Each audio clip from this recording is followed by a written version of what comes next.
Hi everyone. Today's topic is monogamy. The reason why I chose this topic is because I myself have been in a monogamous relationship for many years. I've been married to my husband since 2003. We started dating in 2002. And of course, throughout all these years, we had our ups and downs. But ultimately, what I've noticed in monogamous relationships, if you choose to be in a monogamous relationship, the issue of fidelity is a big one, right? Most marriages and most monogamous relationships usually break up either due to infidelity or financial problems. Of course, there are so many reasons why people break up, but if you choose to be in a committed monogamous relationship or a marriage, the issue of fidelity is bound to come up. It's just human nature, right? We are by nature created to procreate, and so our eyes are always wandering and looking around and checking people out and who's attractive. Or even if you're not checking people out, you're bound to notice who's attractive, right? Now, a lot of people would experience feelings of lust or that yearning for someone else outside of their relationship or marriage, which is a normal human tendency. And we should not repress those feelings, because repression of feelings inevitably leads to more of those feelings later on down the line, similar to eating and overeating, right? So in life, there are so many of those issues that can come up. But when it comes to being in a committed monogamous relationship in the long run, how can we mitigate this issue of attraction towards other people?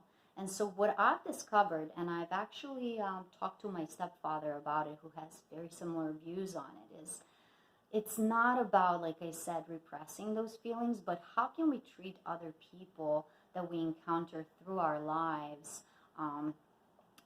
in a different way, so we're not diving into those feelings of lust. And what we came to a conclusion through our discussion is that if we are to look at every person that comes our way and we treat them as our brothers and sisters, or mothers and fathers, or grandfathers and grandmothers, depending on their age, people outside of our committed monogamous relationship, we would be able to really mitigate this, I don't want to say destructive feeling of lust, but that some people just go for, out of that strong desire. And so there's nothing wrong with finding other people attractive or acknowledging their beauty.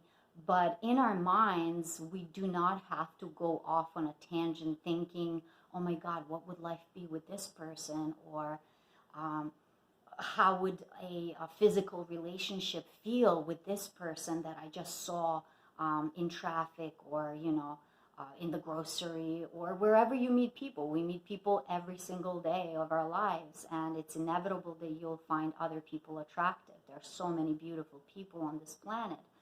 However, really approaching everyone with that sense of familial relationship and looking at them as your mother or father or brother or sister, you won't be inclined to act on those feelings of lust and desire.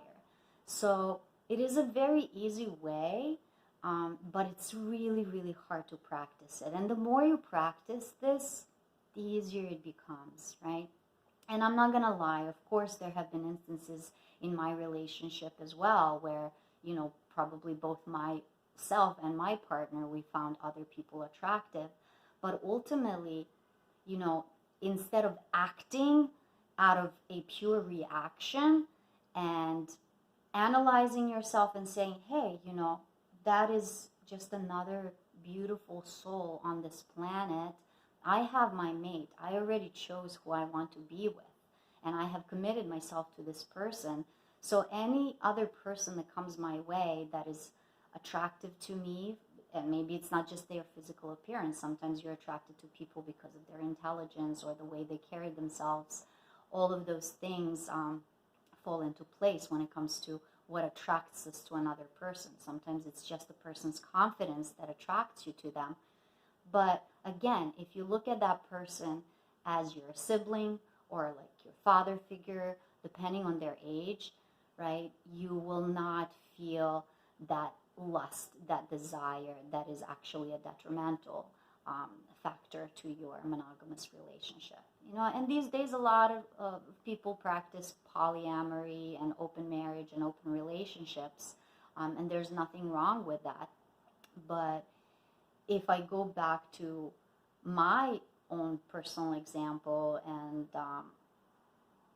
examples around my immediate surroundings, my friends and family, it appears the reason why so many relationships do fail is because people give into the feeling of lust and desire, and they forget about the consequences, because ultimately we will hurt our partners, and if you have a family, you will hurt your family in the long run with infidelity. It's always better to come forth with your feelings if something is not functioning and if you want to dissolve a relationship or a marriage. But if you want to stay in the relationship or marriage, committed monogamous relationship or marriage, then one way to fight infidelity or those tendencies to be attracted to so many other people that cross our path is really to focus on looking at everyone like they're your family in a way. And it's worked for me. It's worked for my mom and my stepdad.